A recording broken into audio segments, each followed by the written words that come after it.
Okay, well, hello everyone. Thanks for joining this event. My name is Christoph Brodnik. I'm affiliated and supported in this work by the Austrian Institute of Technology. Today's last open learning session event of this series, we had four so far. This is the fifth one. It's the last one for this year. There will be many more to come next year. Is on systemic change in the global south and the transformative outcomes. It's a really important topic for TIPSI, but I think for the global community working on transformative changes, because the transformative outcomes give guidance for how we think, how we assess, but also how we design interventions for systemic change. And this topic is particularly important in the context of the global south for advancing just sustainability transitions. So very pleased to be here and very pleased to have Bipashi Ghosh presenting. Bipashi is a transition scholar. She's been with TIPSI for many years. She has shaped TIP theory and TIP practice, and she's currently at the University of Sussex in the UK. We also have Joanna presenting today. She's a TIP coach. She has advanced TIP tools and TIP approaches, particularly in a global context, in the context of the global south. And she's a lecturer at the University of Gadjah Mada in Indonesia. I also want to thank the other members of the team that made this event series possible. In particular, Victoria Shaw, the TIPSI program director, who is with us today. Feel free to chat to her, engage with her in the chat. Also, big thanks to Ani Chowdhury, who is technical support. She's helping us with the chat. She's helping us to make sure that the event runs smoothly. And also big thanks to Pip Bolton, who has been instrumental in organizing all of these sessions. The session is recorded and will then be also cut. So we won't record the breakout sessions, the breakout group sessions, but the main presentations will all be recorded. So this Open Learning Series event is a global learning and networking event, and it's an online community-led space for learning and networking with the TIP global community. And for this particular event, we had 87 signups. We have participants from 30 countries and from every continent. And we have designed that event for an Asian Pacific time zone, if you like. So thanks for joining if it's very early for you, or thanks for joining if it's very late for you. And it's really good to see that we actually had a lot of signups from India, a lot of signups from Indonesia, from Australia, but then also from South America, from Africa, and of course lots of signup from Europe too. So really a global event today. Use the chats, use the breakout rooms to connect with others and make use of those features. Just briefly on the learning principles that underpin this series and this event.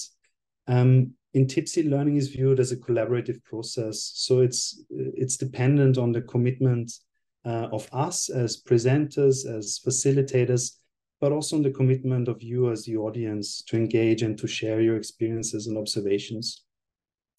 Transformation requires experimentation and an open mind. So it's a learning process for all of us involved. Learning also involves the whole person. So it's about creating connections, and it's about sharing those lived experiences with each other. So there will be plenty of opportunities for us to do so. The plan for this session is that we start with a connecting and relationship building exercise. So be ready to talk to each other. Be ready to switch your cameras on. You'll be assigned to random breakout groups in teams of 4. And it will be a 10-minute session where we introduce each other to everyone and share what we are working on and how we are working on systemic changes.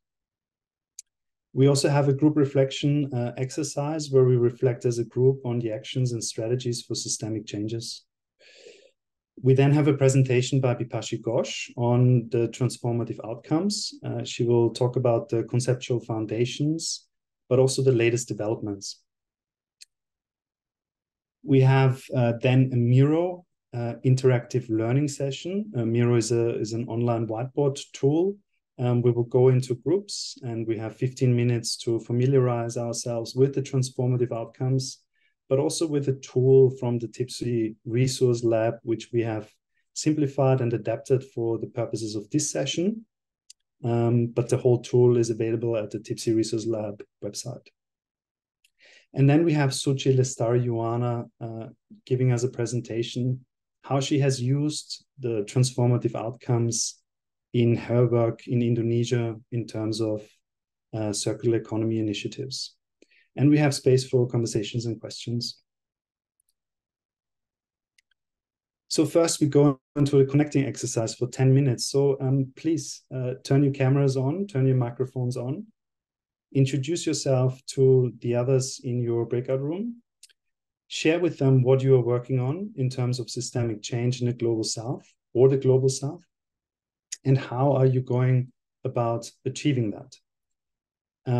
Just to give you an example of what we mean, when I worked in the global south context, I worked on facilitating more sustainable urban water management practices. Quite an ambitious goal in Indonesia, my work was. And we did this with community engagement, we did this with capacity building of practitioners, but also by building connections between scholars and urban water management practitioners and community members, just to give you an example of what you could talk to or what we mean with this question. If you like, share your contact information in the chat. If you do make some good connections and if you think that this is relevant contact to follow up on, feel free to do so in the chat. And now we go to the breakout rooms. For this next interactive bit of the session, we want to take that conversation that we now had in our breakout sessions in terms of actions and strategies for systemic change and hear from the entire group. But we'll do this with the help of Menti. And then once you've entered your answers to that survey question into Menti, we'll have the presentation of Bipashi, and then we come back to those results. The question will stay open, so feel free to add whenever you like. But can I please ask you to go to menti.com and use this code here at the top right of the screen, 32025023. Or if some of my colleagues post a link in the chat, that would be great. Or if you're joining with your smartphone, then just open the camera and scan this QR code and you'll also get to Menti. Right. Can you see this full screen now? Yep, we can see it. Okay, great. I guess let me slowly start because I know that people are thinking about key actions and strategies, and that's really important. But maybe as you are maybe listening in, you might have more ideas. But yeah, we definitely want you to think about your experiences. So I will talk about the conceptual foundation. So for some of you, this could be a bit repetitive. For those of you who know what transformative outcome is from the 2021 paper, and also from doing DIP over the last few years. But I will try to sort of take a step back and try to sort of see what does it really mean? What did it really mean to actually come up with this framework? And also give you some, maybe try to reflect a bit on our experiences of using transformative outcomes in different contexts, especially in the Global South contexts over the last few years. So maybe there would be some new reflections, and also there are some new developments in the last year or so in the Deep Transitions project, where we have really extended the transformative outcomes framework. So I will also introduce the kind of, you could call a new transformative outcomes, where the 12 transformative outcomes were the existing ones, but we are trying to sort of take on feedback and take on our learnings of using the 12 transformative outcomes and maybe try to add a few because there are gaps also in the current framework. So we'll try to reflect on those gaps as well. So So why transformative outcomes, really? So the focus is very much on socio-technical system change. So when we are using transformative outcomes, we are essentially talking about socio-technical change, which means it is more than technological change. So it includes social and technological elements. And we are talking about change as a multi-actor process, which includes, of course, a lot of tensions and negotiations. And the last open learning series was about tension. So we know that, how to navigate different ways, different types of tensions, and different ways of thinking about tensions and negotiations in a multi-actor format. But system change is also non-linear. It's a complex process full of uncertainties. And transformative outcomes is the real focus is on how to enable system change. So the focus is also on rules rather than technology implementation, optimizing the system, or even trying to go beyond the kind of redesigning the system. So how can we actually go beyond optimizing or redesigning into real structural transformation in systems? And that is through changing what we call rules of the system. And rules come back in terms of, the rules really constitute this meso level that you see in the picture called regime. So socio-technical regimes are really constitutive or configuration of rules. And that's what we want to change through system change. So the rationale for transformative outcomes is really to build and implement transformative theory of change, which can really differ across contexts, and also needs to be equitable and have a long-term impact. So it is about building that theory of change. And this framework then guides the policy and investment actions in what you could really call transformative direction. So directionality is very important in guiding innovations towards system change. And to also, we say, avoid failures, avoid transformation failures, because a lot of actions and a lot of strategies could be directed towards transformation, but then, whether we can achieve transformation or we fail to achieve transformation. So we need a framework to understand how to avoid transformation failure. So it is about system change in terms of going from the old regime, which is unsustainable, unjust, into emerging regime through the help of niches and under the kind of landscape pressure. So this comes from the sustainability transitions theory. That is the kind of underlying theory or mechanism of system change. Now, who is it really for? You might say that this is a theoretical framework. So if you're a scientist, if you are a scholar, and if you're doing action research, you're hoping to create knowledge and enable transformative change in the systems that you work in. You are looking for probably frameworks that could guide you to design a change process within your community, within your research project, and also evaluate the effectiveness of the framework. So transformative outcomes could enable that design of the process as well as evaluation.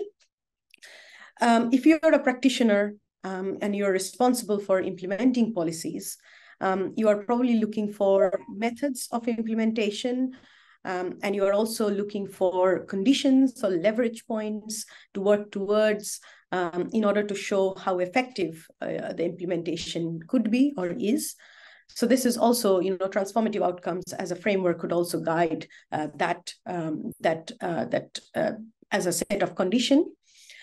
And if you're an activist and you're working with communities, you're passionate about positive social change, and you are really looking for measures to evaluate, how policies have affected the communities, or whether the policies are transformative or not, and design your own bottom-up actions. So transformative outcomes could also aid that thinking in terms of accelerating transformation in your own community. So it has a kind of a broad scope, and that's why it's not a set of indicators, it's not a set of goals that policy could achieve, but it is equally applicable in different scales and in different contexts. So the kind of starting point is really the fact that we are building a transformative theory of change that is about designing activities with a transformative intent. So when you are, again, in the Mentee, you are thinking about your key actions and strategies. You are basically thinking about what activities you have done or you could do that has an intent, with an intention to transform certain systems. And you are anticipating certain outputs, which could be tangible outputs. For scientists, it could be papers or reports, but you could also say outputs as a kind of community empowerment.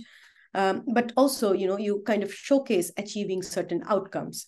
So in the theory of change, you go from input to activities, to outputs, and outcomes, and then that kind of generate the impact, and the impact is system change. So in outcome, we say that, okay, we can actually achieve the transformative outcomes, which then has the better potential to achieve the impact. And so the transformative outcomes are very much within this this theory of niche and regime in the transitions theory, thinking about, okay, there are three macro processes in which system change happens in the kind of iterative process, where you are building or nurturing niches, or you are expanding and mainstreaming niches, or you are basically opening up. It's not or, because you are actually doing bit of everything when you're doing system change, but you are basically also opening up and unlocking regime. So these are simultaneous macro processes, which kind of through an interactive process enables system change. So the transformative outcomes really situates itself within these three macro processes. So for example, when you're building niches, transformative outcomes could be shielding niches, so how you would protect niches. It could be networking, so broadening your networks as well as deepening them. So networking, for example, can include building new ties with new actors, new models of collaboration. So it's not just about who to include, but how to collaborate.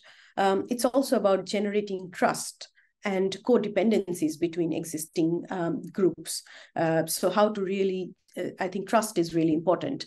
And in the global South context, you could then already reflect that networks can be informal, it can be implicit, yet there are very valuable sort of networks which are completely built on trust, completely built on this kind of informal relationships that exists. And you can also think of navigating expectations as a transformative outcome. And again, when you look at global South contexts, you have expectations for desirable systems, but those expectations can, if you think back, you can see that, okay, some of these expectations of desirability are often driven by our kind of colonial past and the visions of, elite dominating the systems, and that often excludes the kind of non-dominant and indigenous views. So how do you navigate expectations as a transformative outcome can be quite different in the global South context. And learning, I don't have to emphasize how important learning is in terms of second order learning. So we are not talking about first order learning, but more reflexive thinking, more learning from doing. So that is also a transformative outcome when you are trying to build niches or trying to build alternative spaces that supports innovation. Now, if you go to mainstreaming niches, so assume that you have a niche, you have an emerging alternative, how would you then scale this niche? So one of the transformative outcome is upscaling, but scaling is just one as way of mainstreaming. Because you can also do replication of a niche. So replication include, building the niche, taking a niche from elsewhere and building it in your own context. So a very classic example is, for example, how the bus rapid transit system really proliferated across many global cities, many cities across the globe. It started in Bogota, and then you see in many mega cities across Asia, you have bus rapid transit. So it's really an example of replicating a niche from elsewhere. But replicating doesn't mean that you kind of replicate the whole, it's just the technology, but it's in order to replicate a whole systemic niche, you need to decontextualize this niche from the context where you're pulling it from, and then recontextualizing it in your local conditions. So it is really just, it is very much beyond just duplicating the technological solution. And in global South contexts, again, I think successful replication requires socio-political awareness, local awareness of local conditions, and how that niche would embed and situate itself within the context. And equally, I think circulation is a transformative outcome, which is about circulating elements of a niche, not an entire niche, across different contexts.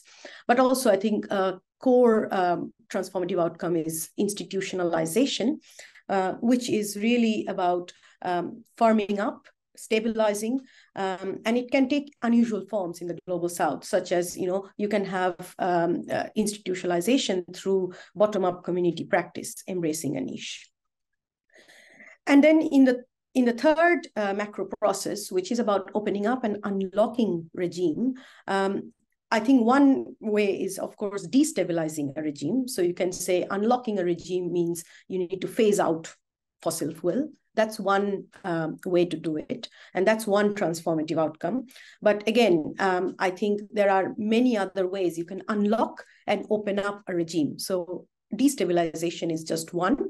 But you can also, for example, think of changing perceptions of how regime actors think about the landscape pressure, how they perceive the landscape pressures, the landscape shocks and trends. It is really about needing dominant regime actors to recognize that it is urgent to do deliberate actions to avoid climate change, to address climate change. It is urgent to avoid the next pandemic. So it is about recognizing those urgency of action and also creating new sustainable narratives. But again, in the global South contexts, often we see that regimes may not need to destabilize. They might need to recombination and reconfiguration of the old and new. Often, parts of the regime are quite sustainable, or older or existing practices can be quite sustainable. So how do you kind of reconfigure the unsustainable parts and combine it with the sustainable parts? So transformation may emerge from within the regime, and this is something we have also noticed in the global South context, where regime actors really take action to deliver on transformation. But at the same time, when we talk about sustainable narratives, those narratives might also have the risk of being just rhetorics or sustainability washing, like greenwashing. Sustainable practices might also be vulnerable to change because of, the kind of pressures of modernity and the pressures of capitalism, which pushes lifestyles and changes lifestyles into modern directions, but may not be sustainable directions. So these are some of the kind of nuances we need to think about in the global South context when we do unlocking and opening up of the regime. And equally, other transformative outcomes are deep learning or unlearning, we say. So unlearning is really about giving up obsolete or existing unsustainable practices, and also niche regime interaction. So how can you really bridge the kind of difference and really empower the niches by working with the regime? So niche regime interaction is also a transformative outcome. So you have then the 12 transformative outcomes. It need not be achieved in any specific sequence. And the idea is not also to achieve all 12 outcomes, because when you are doing an experiment, when you are actually working in a project, you may not be able to achieve, you may not you will not be able to achieve all 12, but it is about how well you achieve an outcome. So the quality of transformative outcome, the quality of networking, the quality of learning, unlearning is really what matters. Now, what we have done to add to this transformative outcome list of 12 is to think about repercussions, because we have seen that injustices prevail. And what can we do while we do building niches and mainstreaming niches and opening up of the regime? What can we do in terms of policy actions for more distributional justice, procedural justice, and recognitional justice, which is indeed about recognizing marginalized voices? So it is so one aspect of this repercussion of system change is anticipating and mitigating injustices. And another transformative outcome is also anticipating and mitigating rebound effects. So when you have a system change, it might have rebound effects where you kind of try to do an action for reducing emission, but in a way you kind of through changes in behaviors you have more emissions in other way.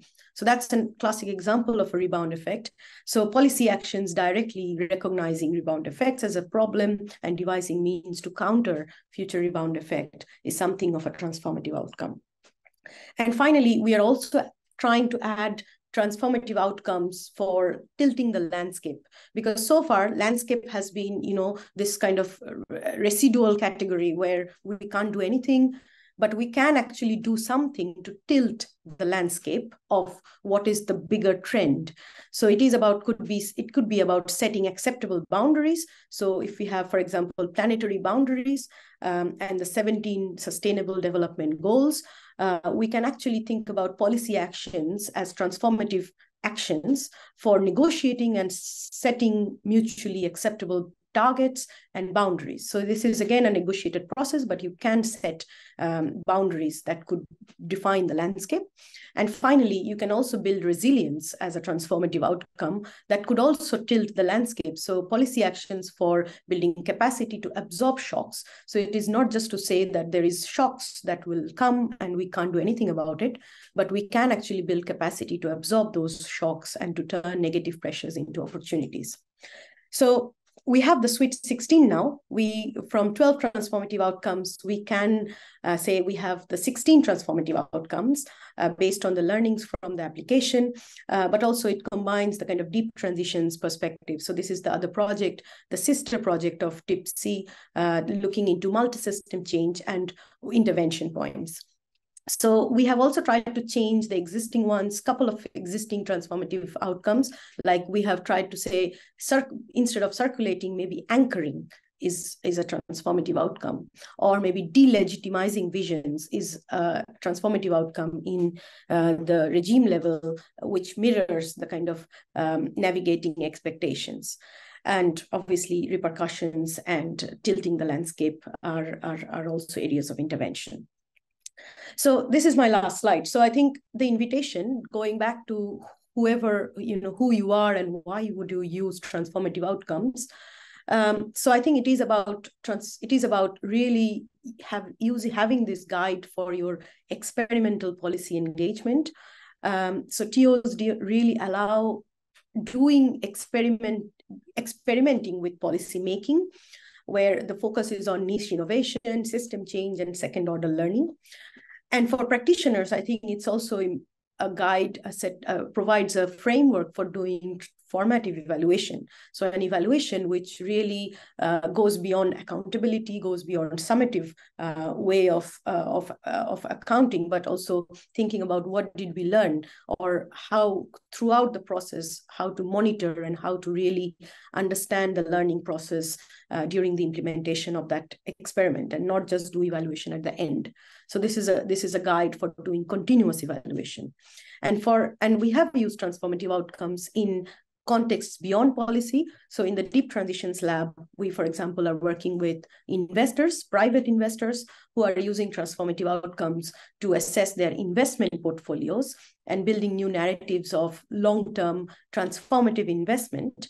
which is again very, very radical, because of course, investments are very much about immediate returns on investment, but thinking about long-term, thinking about system change through investment is also something that transformative outcomes are guiding to help. I think that's pretty much it. And I'm happy to take questions, but I guess I'm also more eager to know your comments and your ideas and your actions. Thank you. Thanks, Bipashi. Fantastic presentation. I'm going to share the results of the Menti now, where all these actions are combined. Okay, so these were your answers from the question, and I tried to do a bit of a crude clustering here, which was quite difficult, but I think I found some sort of overlaps between answers, and there are some themes that emerge from that. I'm just going to quickly, I just identified 3. There's probably more that you can identify or cluster them differently, but I'm going to just briefly review them, and perhaps Bipashi and Joanna, maybe you can reflect then on these 3 themes that we have identified here.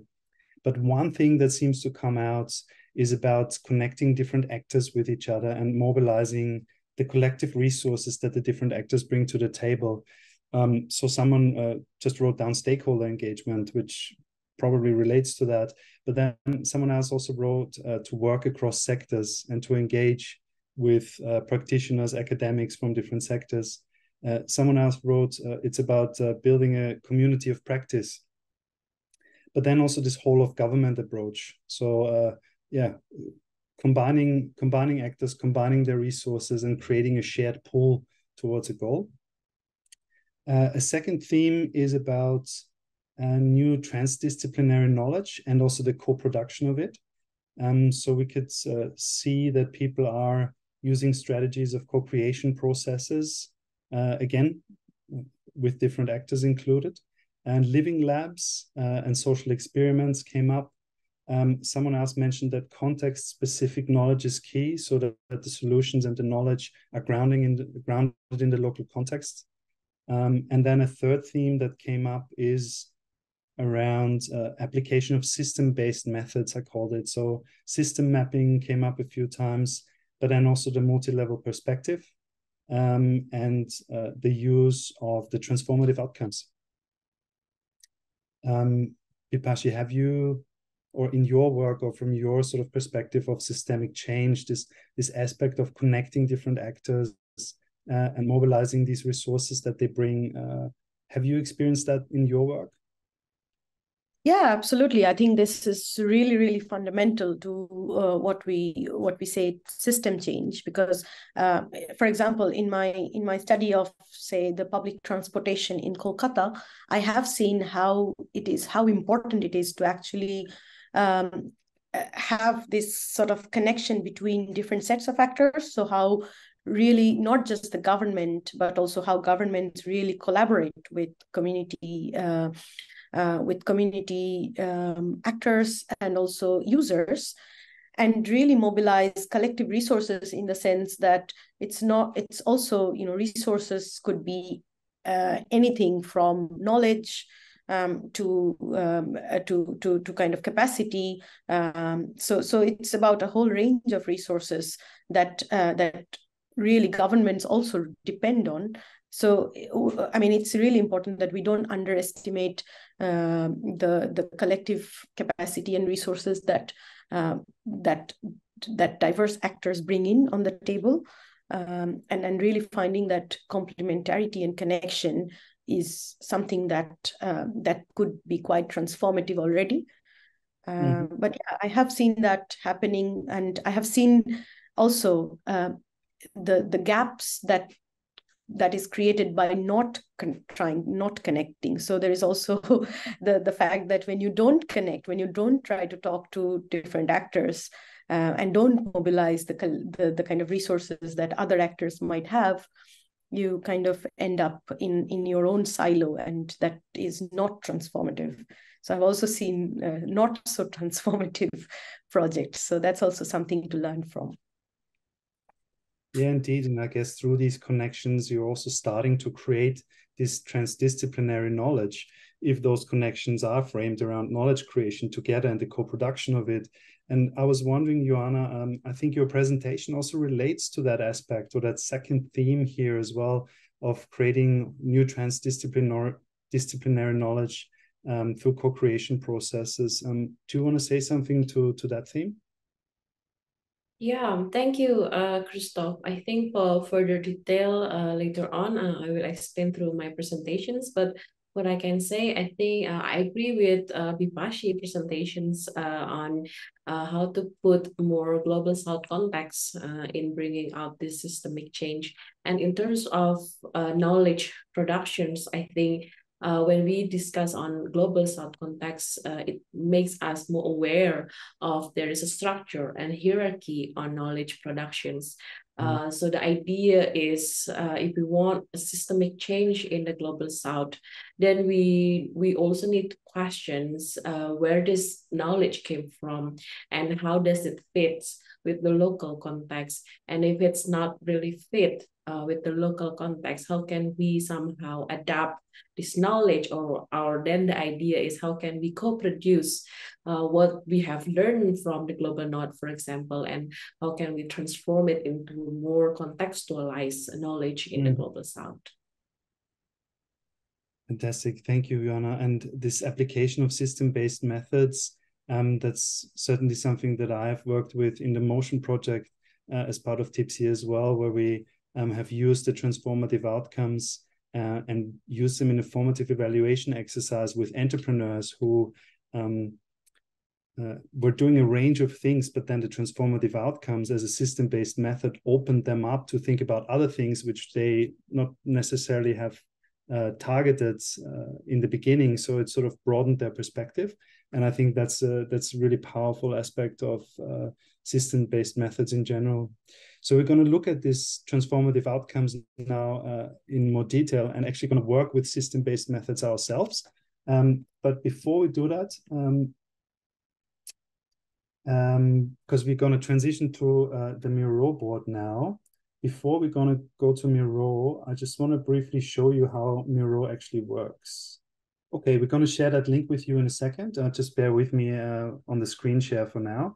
So you're going to go to that Miro board, to that online whiteboard. This is what you're going to see. It's a canvas, and we're going to work with that canvas in breakout sessions for the next 15 minutes. To navigate Miro, it's pretty straightforward. You click your space, or you hold your space bar. And when you hold your space bar, your little mouse turns into this hand symbol. And with that hand, you can move around, so you can actually navigate that screen.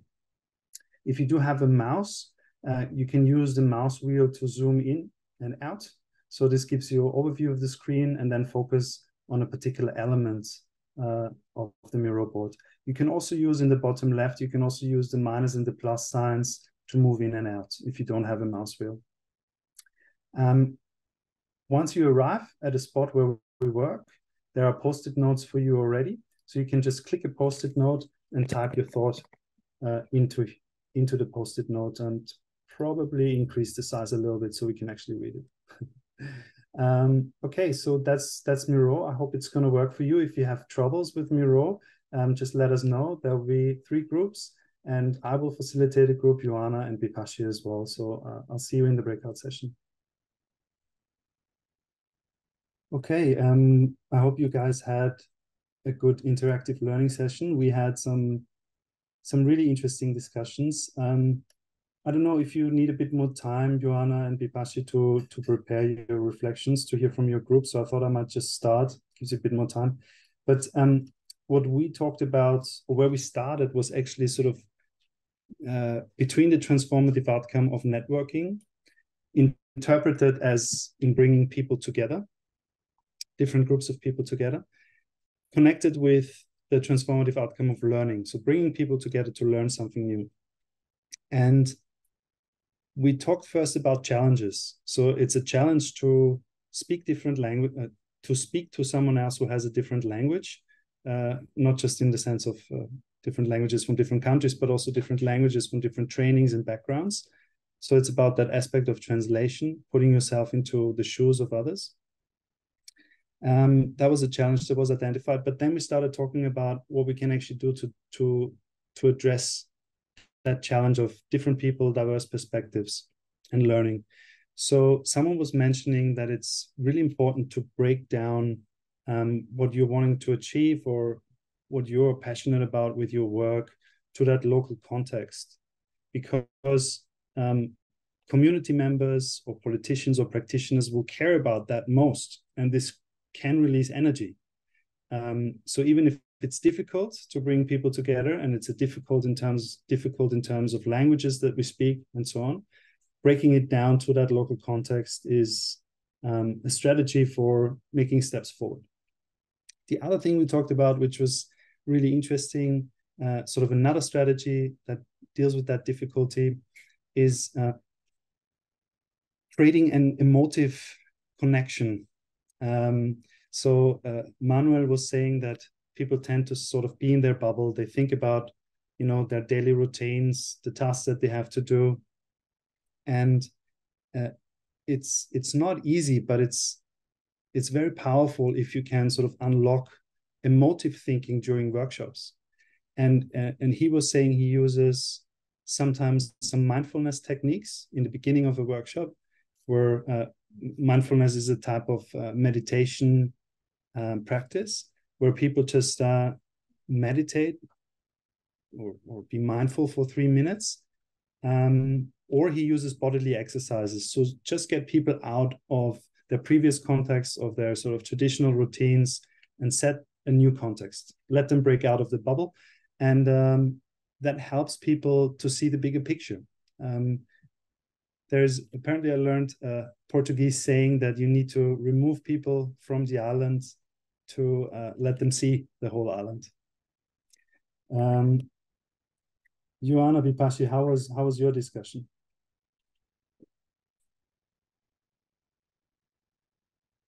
Yeah, sorry. You can go first, Vipashi. No, you can go first.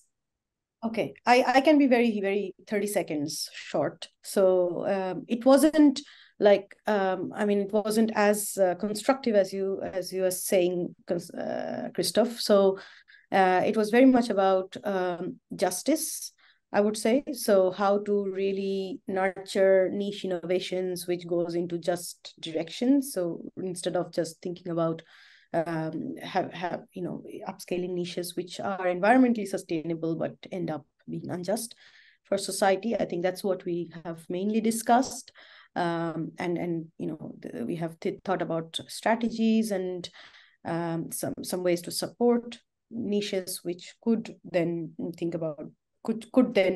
enable just transition. But of course, we were thinking about also challenges for doing that, because it's also about viability of the niches, and then especially from a business point of view, how would you navigate the tension between the sort of viability of small businesses versus social justice. I think that's more or less, but also we touched on opening up the regime a bit. But yeah, it was more of a general discussion about how to really change regime from within, instead of thinking about niche-driven change. So changing rules within the regime. So we just started with that, but didn't go anywhere. So that's more or less the gist of it. Thank you. Yeah, and from me, I think just short technicality first. I think 15 minutes. I realized that 15 minutes is really a short time to discuss everything, and I think this might be the entry point for further in-depth dialogue and discussions, because I think in our breakout rooms, I think one challenge that we discuss is how to make transformative outcome to be more concretely understood by the people, because it seems that when we discuss about transformative outcomes, we really need to have concrete examples, and that is part of the challenge in trying to bring out more people's agree with this transformative outcome, because probably it's not only about short-term change, but it takes a long-term change as well. And I think second point is that I really appreciate our participants here. Many of us working in a very interesting project, and I would invite everyone to share your projects or maybe your reports in the group chat, since from our breakout rooms, I learned some of very interesting projects. That's all from me. Thank you, Joanna. Just looking at the time, we're running a bit short, but we have the second highlight of the session, which is your presentation, Joanna. So we have another 15 minutes for that until the event sort of formally closes, but I'll certainly stay online after that as well to answer any questions from the audience that you might have. But with that, Joanna, over to you.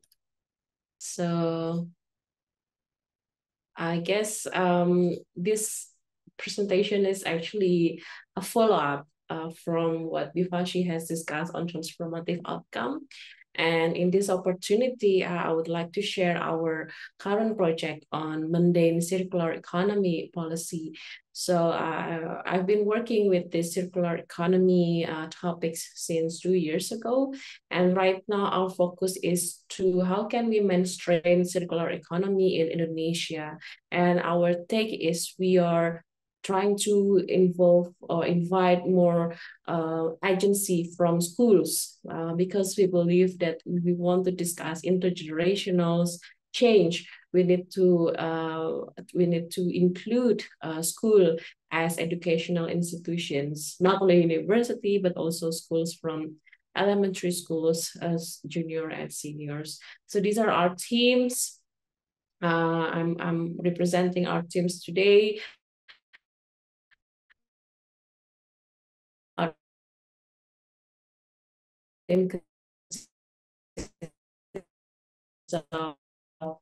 Teams from UGM. Okay, so I'll just briefly discuss on a project on the circular economy. The idea is first we want to understand what does circular economy means and what does people in Indonesia understood about circular economy. I think one common ground we have is that we understand circular economy as an alternative from linear economy. The idea is how can we make our economy activities to become a closed loop, closing loops, productions, distributions, and consumptions. And in this project, I mean, I think I'm aware that there are many R principle right now in the literature of circular economy, but in this project, we are extended the 3R principle into 5R principle, which is the rethink, reduce, reuse, repair, and recycles. So the idea from this project is to mainstreaming these 5 principles and maybe contextualizing these 5R principles by inviting co-productions from the school principals as our agency. And let me bring you traveling to Indonesia. This is Indonesia. And if you see on the bottoms, there is an island called Java from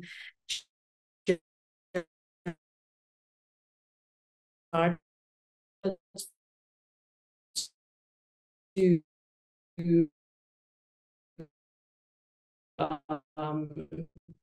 is just fun people living in this one island that is double, that's already half of the population in Indonesia.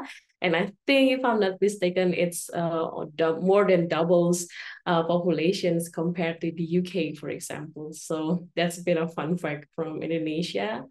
And sorry, I want to tell you there is the city on the bottom called Yogyakarta. That is where I'm locating right now. That is our university at Universitas Gadjah Mada. So a bit of a background, our project called Indonesia Green Principle Awards. So we start this project since the beginning of 2022. You can access this project through the website ipa.or.id. And the idea is, or the main objective is, we want to bridge the language gap or what's so-called a knowledge gap between how we as a scholar in Indonesia discuss about circular economy and how business player and school teacher discuss about circular economy.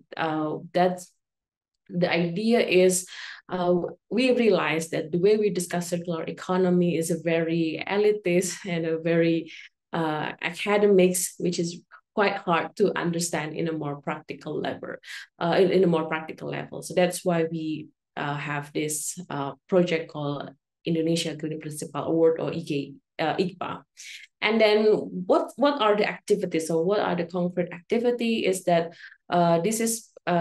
this program is a learning hub for school principals to move them, to encourage them for circular transformations. And in concrete, there are 3 days workshop in Yogyakarta, followed by now 9 months of mentorships. So we conducted this workshop twice a year, and we invited school principals initially from Java, and now we have more participants from other islands as well. As you can see in the picture, on the left side is our late Director of Center World Trade Studies, Dr. Riza Nur Arfani. He is the initiator of this program.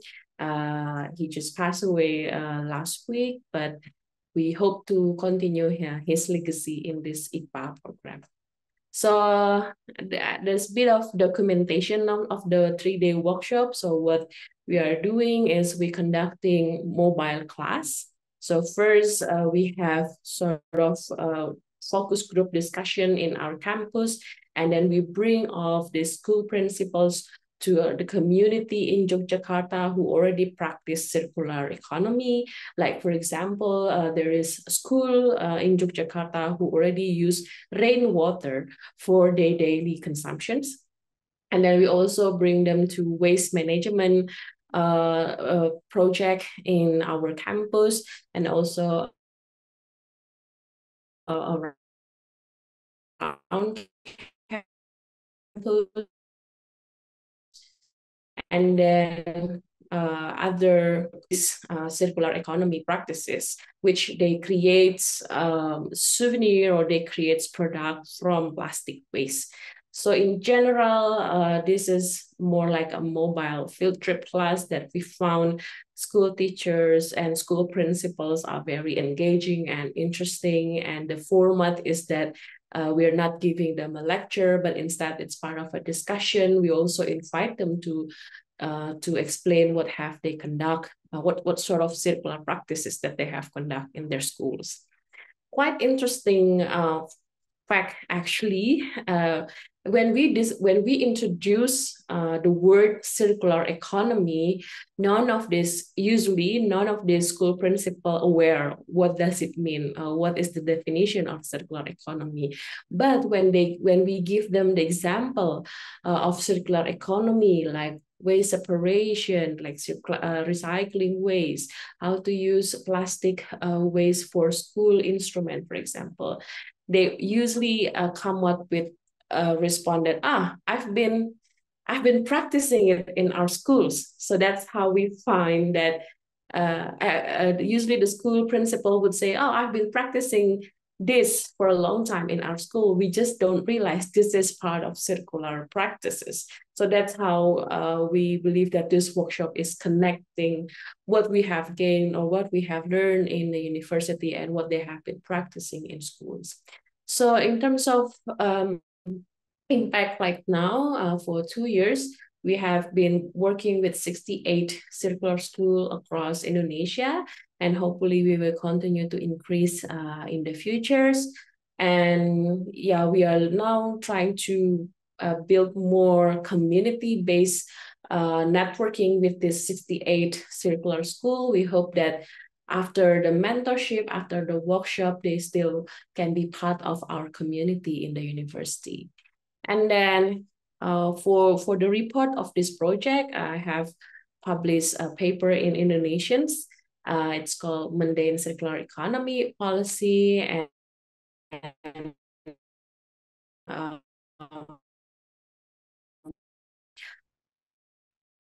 great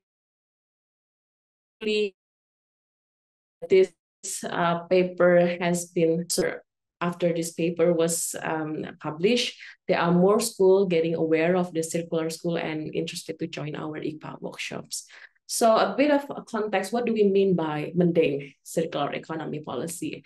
We gain inspirations from previous discussion on circular economy. Some of us have discussed about mundane consumption. Some of us has discussed about mundane governance of circular economy. So we build up this concept of mundane circular economy in order to show how circular economy can be understood in everyday level of practices.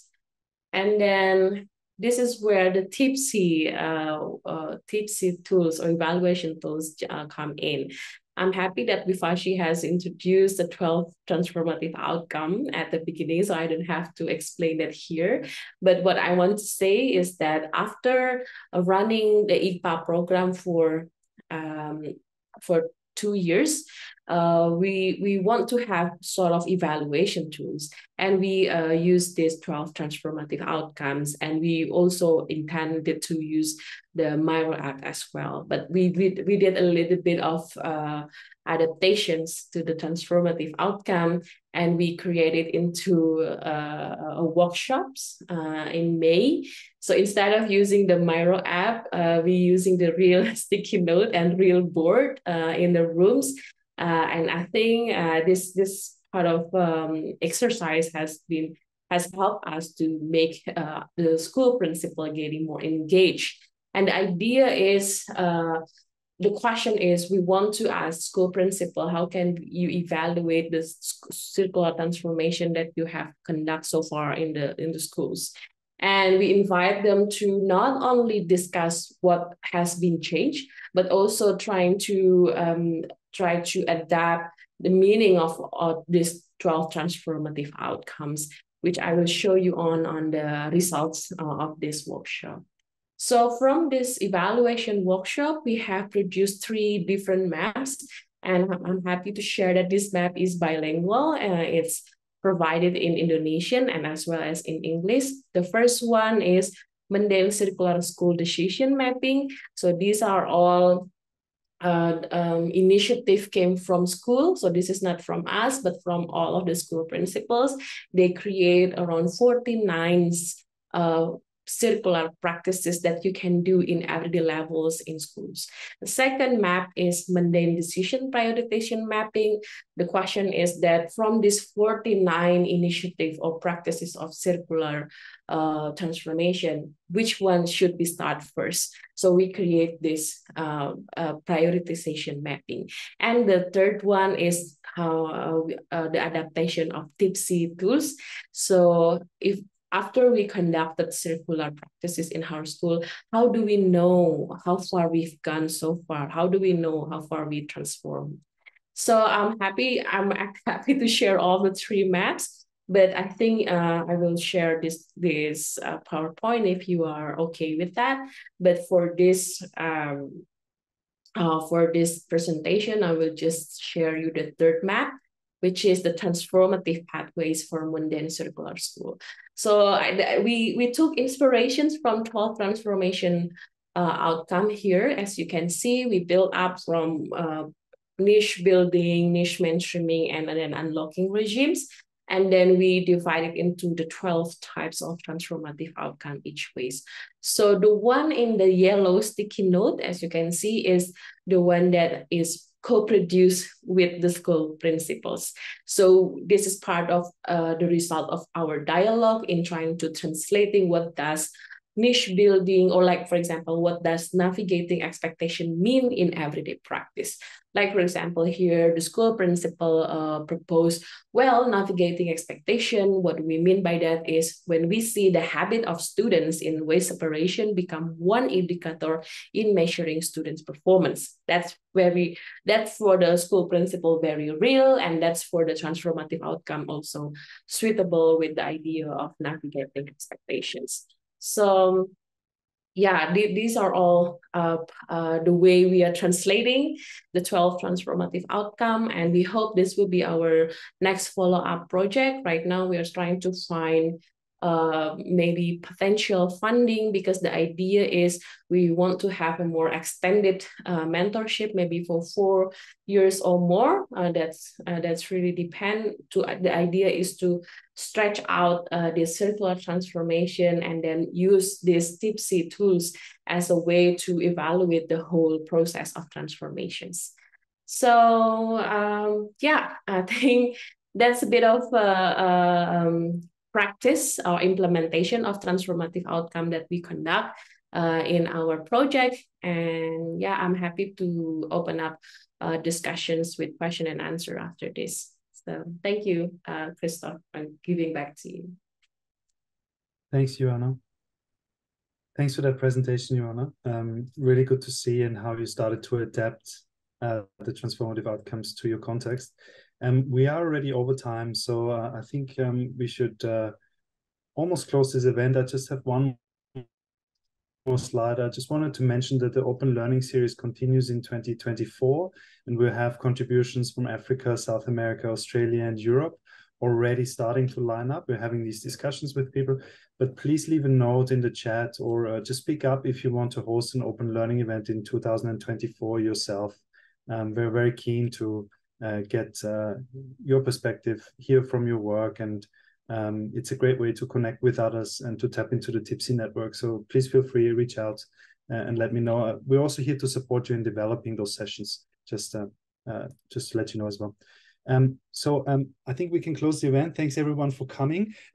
I want to, or I will stay in this meeting room. If there is any other questions from the audience, feel free to stay on and have a Q&A session with us. Thank you.